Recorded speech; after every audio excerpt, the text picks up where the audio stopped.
Good morning, Guardians. The Hijabi Gamer here, and my camera suddenly stopped working this morning. Just a warning, the kitten is in another meowy mood, so if you hear meows, that will be her. You just can't see her. Anyway, it's Friday, and just how these weeks fly by is impressive. It's Friday. As you can see, we are in the tower. Just the usual reminder, this is Destiny 1. And, that means that Xur is only here for 48 hours. Minnie, what are you doing? Xur is only here for 48 hours. He arrives on Friday at 5 a.m. New York time and departs, Minnie, what are you doing, Minnie? And departs on Sunday at 5 a.m. New York time. So for less than 48 hours to find him, claim what you desire. Yes, there's brought to you by the Corpus. Anyway, he does have some really great stuff too this week, so I highly recommend you find him and you see what he's got. Yes, Minnie. Yes, darling. Whatever you need, sweetheart. Okay. So, we are heading towards the Vanguard. When the Vanguard was great. And we've got Cade. And Zavala was cool. And Ikora was cool. Yes, even Ikora was cool in Destiny 1. Okay, all right, he's right over here. I saw a picture of someone that looks like someone created with AI that looks like Xur but isn't Xur. And when he opens his jacket, he's got a whole bunch of kittens. It's like the real merchandise. I want a kitten, Xur. Anyway, first off, he's got the same weapon twice, so that's a little disappointing. On the other hand, this is a weapon worth it. You definitely want this weapon. If you do not have it, you absolutely need it. And that would be Red Death. If you do not have Red Death, pick it up. Just grab it. Number one, highly recommend it. You must have Red Death. Now, you can either get it as a bundle or you can get it by itself. So the Red Death with the bundle is Red Death and Steel Witch. I always carry Red Death with me. That's one of those weapons that I never leave in the vault. All right? Steel Witch is this ornament here, and it looks badass. Absolutely badass. What makes Red Death just an amazing, absolute must-have weapon? Well, right over here. It's got a perk called Red Death. Each kill heals you and speeds up reload. So basically, every time you kill something, you regain health. It's great, especially if you have the modifier in effect called Exposure. Exposure means that your shields have been strengthened, but your health does not regenerate.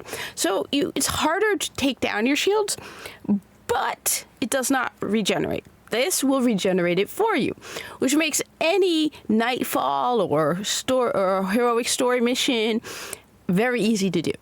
Also, if there's things you're having difficulty with, like you're just not being able to get through it, Red Death is great because it will allow you to heal faster than without Red Death. There's also sections I know at Crota's End where your health does not regenerate. I remember it, and Red Death is great to have. So this is one that you must have. You don't necessarily need to get the ornament, because, I mean, that's expensive. It's, 25 silver dust and 30 strange coins, or you can go over here and just get it for 23 strange coins. So 100% worth it. Absolutely highly recommend it. Like I said, I carry Red Death with me all of the time. This is one of those weapons that is on me all of the time, just in case. Next, we have Monte Carlo and Super Spy. Monte Carlo is another great weapon to have. I have had it confirmed for me about the state of it in Destiny 2. Awesome.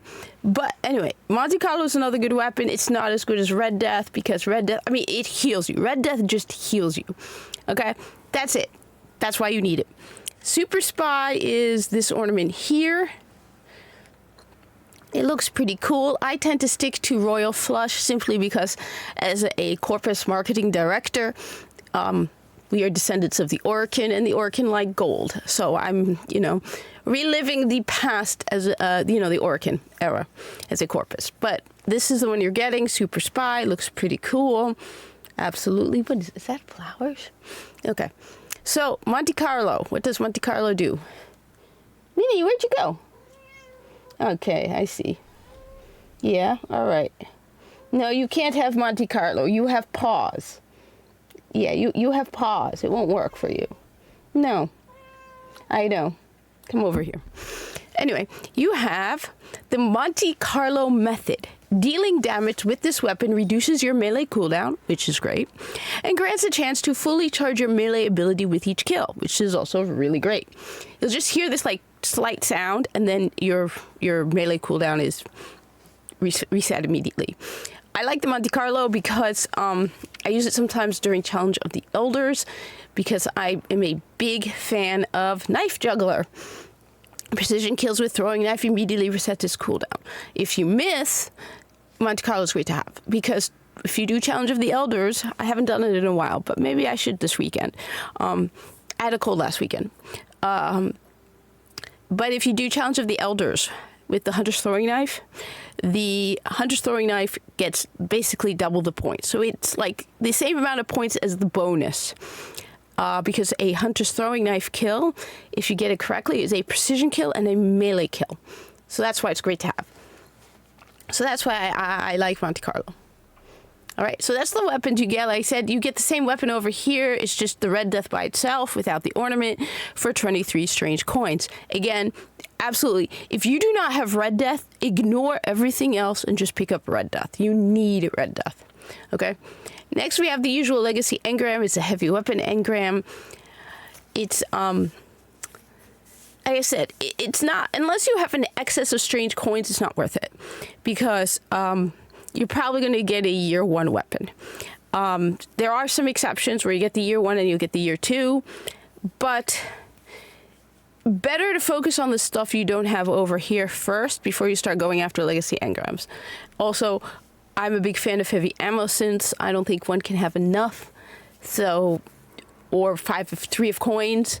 So you have other stuff to focus on first before you start going for the Legacy engram. But I do know people have told me they have like thousands of strange coins, which that's impressive. Then yeah, go right ahead. You only get 1 every week. You get a Legacy engram. Next, you have Immolation Fists for the Titans, which I'm guessing it's like the one for the hunters that, the boots, not the boots, what is it? The helmet. Oh God, my brain is freezing on it. That gives you Shade Step. I know it. If I saw it, I'd know it. But Immolation, it grants Explosive Pyre. My guess is you have to have the correct, Yes, Minnie, you're being cute, but I'm kind of busy. Come here. Yeah, come here. Yeah. I fed you, cat. Yeah, you ate. Anyway, Explosive Pyre, I feel like it just unlocks an extra node, but it's fire related. Explosive Pyre. I mean, come on, that's cool.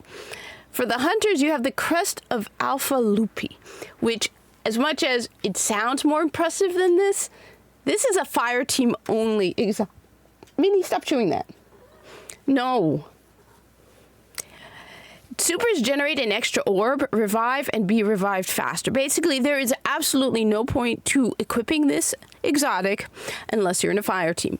Orbs are not the same in Destiny 1 as they are in Destiny 2, so just don't waste your time. This will not help you if you're by yourself. No, it won't, Minnie. Don't argue with me. So that's why. Supers generate an extra orb, revive and be revived faster. I don't know if it's a noticeable difference. I've said this before. One of the things with Destiny is you're used to seeing the percentages in Warframe to the point where it's like insanely detailed. Whereas here it's like, yeah, you'll be revived faster. Whereas if this were Warframe, they'd be like, be revived 25%, 0.25 seconds faster or something like that. Ridiculously detailed. Now she's playing with a mouse. So that's why, like I said, this is low down because as someone who is primarily a solo player, this one is pretty low down on my priority list. And even then, I don't know, if I were in a fire team with other hunters, would I want them to be using Crest of Alpha Lupi or some other exotic that actually gives them like more destructive capabilities? I think I'd be more leaning towards, I want something that can, more offensive than defensive. I'm just saying, comment down below, let me know if I'm wrong. I'd not be pushing for the Crest of Alpha Lupi. Yes, Minnie. Yes, darling. What do you need, sweetie? For the Warlocks, we have the Astrocyte Verse. Temporary increase to recovery on Blink. The The problem is I don't play enough Titan or Warlock to really tell which one is better than the other. But because I'm 100% biased against the Warlocks, yes, 100% biased against the Warlocks, I'm putting the Titans, of course, first. Then the Warlocks, and then the Crest of Alpha Lupi. I'm sorry, Hunters, you know I love you. I am a Hunter main, but the Crest of Alpha Lupi is absolutely useless unless you're in a fire team. And 9 out of 10 times, I am not in a fire team. I still haven't taught Mina how to use a controller, so Mini, when you learn how to use a controller, we'll get you a PS5, okay? So yeah, I'm not a really big fan of that. Then you have the usual other Curios and stuff like that. Exotic shard. These are a waste. Those are a total waste, okay? I was disappointed when I used one of them. Heavy ammo sins, 3 of coins, glass needles. I've used that once. Anyway, that's your weekly setup for Reserve this week. Like I said, pick up a Red Death. You need it. You absolutely need it. As for Marathon, yeah, I'm not interested. See, I don't try. Maybe I'll make a video about it. But honestly, I'm still amazed. Look, I'll just put it this way. I don't care how good or bad the game looks. I don't trust Bungie. And I'm impressed that a lot of people aren't going, how about we look at the history of Destiny 2 and then go, do I trust them to handle Marathon? No. I'm also not a big fan of extraction shooters, but that's just a brief summary of my feelings and thoughts on the whole Marathon thing. I'm probably going to piss off a whole bunch of people, but then I'm still playing Destiny 1.